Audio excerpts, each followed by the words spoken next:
Today I'm going to review Toad Ranch's PVC cage.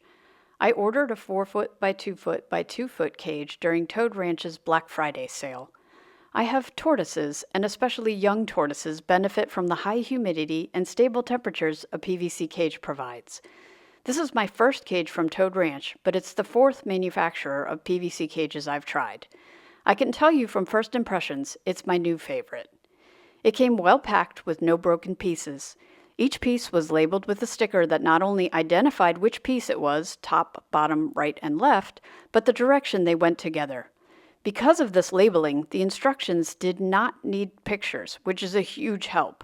I've put together cages from another manufacturer with photos in the instructions, and the poor quality of the photos was frustrating.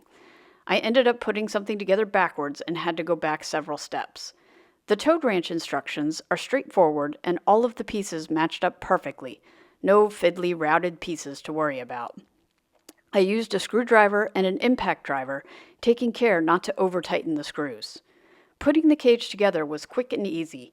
The thing that took me the longest was attaching the lights on the top.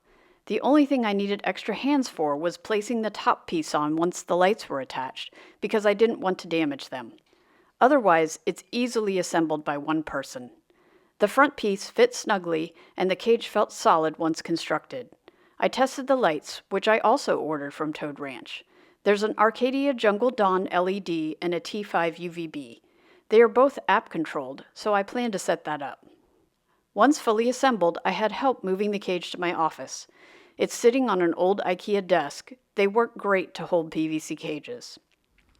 Toad Ranch recommended using Lexel sealant, which is what I used. The last cage I built, I used a generic silicone, and it peeled off within a year. Hopefully this will last longer. I did the entire bottom and 5 to 6 inches up the side seams. I then let it cure for 24 hours. Next I added substrate. I really like BioDude's Terra Firma, which was another Black Friday purchase. They have good deals on bulk packs of substrate. I plan to add plants in pots and isopods. Young tortoises especially like to be able to bury themselves in the substrate, so I made sure it's deep enough for them to cover themselves. I like to add a small coconut chip bedding like Reptichip. This is their Babichip on the warm end of the cage. It holds humidity and keeps the dust down. Before the animals are added, I will wet all of this down. I also gathered magnolia leaves from my yard, put them in the freezer for 24 hours, and then baked them in the oven at low temps for 30 minutes. I also added some plants in pots. I find keeping them in pots makes it easier to swap them out if they get decimated by the tortoises. They are all edible and tortoise safe. Make sure whatever plants you get, they are both tortoise safe and not treated with pesticides. The only thing left to add is the thermostat and get my temps dialed in before I add the animals. I will also add more cork bark and hides as well. Baby tortoises like to have lots of cover. Honestly, I love this cage. The HDPE front is much more attractive than your average PVC cage.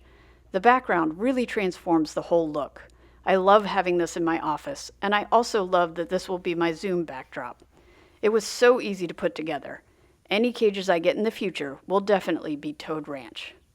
I hope this video was helpful. If you'd be so kind as to like and subscribe, I'd appreciate it. Thank you.